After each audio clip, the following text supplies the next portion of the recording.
बिस्मिल्लाह वस्सलातु वस्सलामु अला रसूलिल्लाह। उमूमी तौर पर मैयत के हवाले से एक बेहतियाती हर जगह नज़र आती है, उसको नोट कर लेना चाहिए और एहतियात करनी चाहिए। और वो ये है कि मर्द की मैयत औरतों में पड़ी होती है और जो है वहाँ पर उसको गैर महरम औरतें देखती, करीब से देखती, छूती और मातम बपा करती, इस तरह की नज़र आती हैं।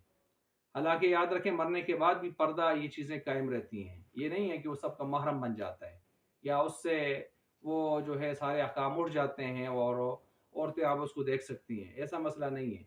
तभी तो हम औरत के मर जाने के बाद भी चादरें तानते हैं उसकी कब्र पर, आमतौर पर लोग तानते हैं और उसको दफनाते हैं। और कब्र में भी जो उसके महरम उतार लें, ज़्यादा बेहतर बात यही होती है।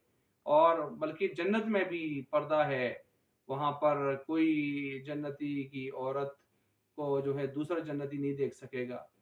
तो ये तो इसलिए इसका एहतमाम करना चाहिए।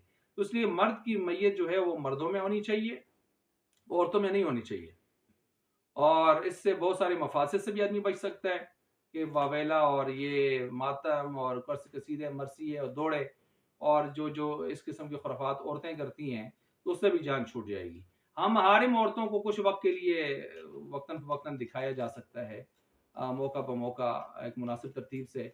लेकिन औरतों में छोड़ना मर्द की मैयत को ये सरासर नाजायज़ है, हराम है और कई कबाइर का मुर्तकिब भी होते हैं और ये कई कबाइर का मजमुआ बन जाता है।